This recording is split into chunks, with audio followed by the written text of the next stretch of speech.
విజయనగరం జిల్లా శృంగవరపుకోట మండలం పెదకెండపల్లి గ్రామంలో ఏదైతే మన వరి కోసిన తర్వాత వరి కొయ్య మీద రాగిచ్చేను అంటే మనం సాధారణంగా చోడి అని కూడా పిలుస్తారు.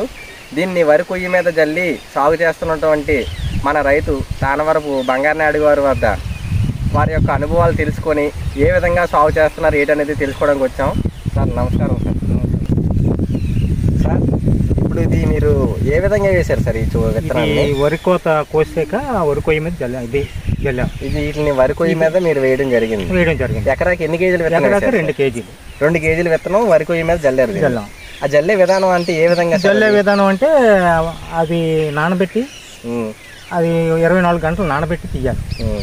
తీసిన తర్వాత అవి కొంచెం ఒట్టిగడ్డ వేసి మూసాను. అంటే చూడు విత్తనాలని 24 గంటలు నానబెట్టి 24 గంటలు మండి కట్టాం. మొలక చిన్న మొలక వచ్చే వరకు ఆ మొలక వచ్చిన గింజని వరి కొయ్య మీద జల్లిస్తాం. వరి కొయ్య మీద జల్లడం జరిగింది. జల్లేటప్పుడు ముందు ఏమైనా కొద్ది జాగ్రత్తలు ఏమైనా తీసుకున్నారు? ఏ జాగ్రత్త లేదు. మామూలుగా వరి తీసేసిన తర్వాత నాటుకొచ్చేసి నార్మల్ గా కొద్దిగా పక్షులు చీమలు తినడానికంటే అది మొలక కట్టేటప్పుడు జల్లే ముందు 1 కేజీ గమిషన్ తీసుకున్నాం. ఈ 2 కేజీల విత్తనానికి 1 కేజీ తీసుకుని ఆ విత్తనాల్లో కలిపి జల్లడం జరిగింది. Okay sir. అందువల్ల చీమలు గట్ట పట్టుకెళ్ళడానికి అవకాశం లేదు. అవును సార్. ఇలాంటి అనుభవాలే చెప్పాలి సార్ రైతులు. ఎందుకంటే చాలా మంది తెలియక జల్లిన తర్వాత ఈ పక్షులు పట్టుకెళ్ళిపోయి తినేయడం, చీమలు పట్టుకెళ్ళిపోయి గట్లకు మోసేస్తాయి. అవును సార్. ఇది అయితే 2 కేజీల విత్తనం అనేది 24 గంటలు నానబెట్టి మండి కట్టి దాన్ని గమేషం కలిపేసి జల్లాం. అయితే మొలకంతా కూడా బాగానే వచ్చింది. మీరు వేసిన రకం సార్ ఇది మండువా రకం వేసాం. Okay sir. మొత్తం అయితే ఇప్పుడు ఇది సుమారు మీకు ఇది చూడడానికి ఒక ఏ విధంగా అనిపిస్తుంది సార్? అంటే బాగున్నట్టు అంటే మనకి పెసలు మినువుల మీద ఇది బాగా మంచి అనుకూలంగా ఉంటది. శ్రమ తక్కువ. అవును సార్. మనకి ఫలితం కూడా కనిపించినట్లే ఉంది నా అనుభవంలో. అవును సార్. నాకు బాగున్నట్టు కనిపిస్తుంది. అదే విధంగా ఆరోగ్యపరంగా కూడా ఇది చాలా ప్రజలందరికీ అవసరం కాబట్టి ఇది నేను వేసాను సార్. అయితే ఇప్పుడు ఇంకోటి ఏంటంటే మీరు మొక్క ఎప్పుడైతే వేసారో దాని దగ్గర నుండి ఎన్ని రోజులకు సార్ మనకి ఎరువులు వేసారు?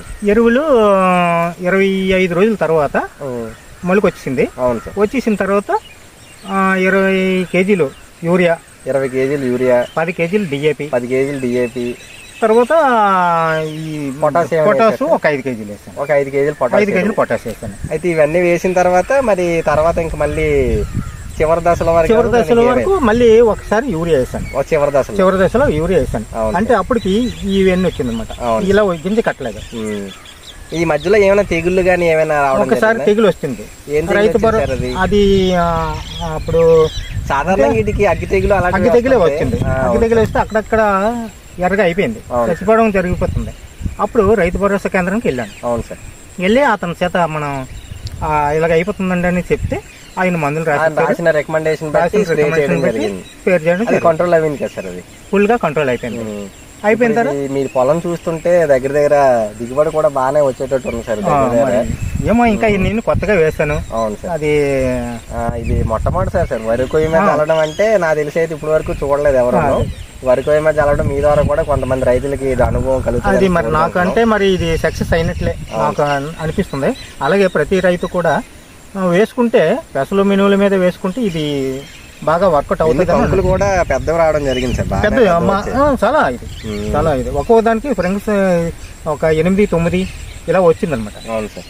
తడులు ఇంచుమించు అంటే బేట వచ్చినప్పుడల్లా తడి వేస్తాను. తడి పెడుతుంటే ఆ విధంగా అయితే చేను బాగా పెరగం వచ్చింది. కాకపోతే గాబు సమస్య ఉంది. గాబు సమస్యకి మరి దీనికి మందులు అయ్యి కొట్టడానికి కానీ దేనికైనా మరి ఇది వరికాయ మీద జల్లడం వల్ల గాబు సమస్య మాత్రం ఉంది. ఇది మాత్రం మరి మనం దీనికి ఏదైనా చెయ్యాలనుకుంటే మరి ఇంకా రైతు ఖర్చు పెరుగుతుంది. రైతు భరోసా కేంద్రం పెట్టి మందులు గట్రా తెచ్చుకుని ఎకరాకి ఎంత రావచ్చు సార్ దిగుబడి? ఇది 2-3 క్వింటాలు రావచ్చు అని నేను అనుకుంటున్నాను. 2-3 క్వింటాలు అంటే సుమారు ఒక 12,000 నుంచి 15,000 వరకు రాబడి. ఖర్చు ఎంత అయింది సార్? ఖర్చు నాకు ఇంచుమించు అంతా కలిపి ఒక 2,500, 3,000 వరకు అయింది. 2,500 నుంచి 3,000 వరకు. అంటే ఈ పిండ్లు విత్తనాలు నూర్పు అన్ని కలుపుకొని ఈ స్పేర్ చేశాను. మందులు ఇవన్నీ ఈ విధంగా చేశాను అనమాట. చూసారు కదండి. ఇప్పుడు మన ఏదైతే వరి కొయ్యి మీద ఈ మండువా అనే రకాన్ని ఒక నూతన పద్ధతిలో వరి కొయ్యి మీద జల్లి ఏదైతే ఆరోగ్యకరమైన రాగి పండిస్తున్నారో మన తానవర బంగారనాయుడు గారు తన యొక్క అనుభవాలని రైతులకు తెలియజేయాలనే ఒక ఉద్దేశంతో ఈ వీడియో చేయడం జరిగిందండి. రైతు సోదరులందరికీ కూడా ధన్యవాదాలండి. Thank you sir. Thank you.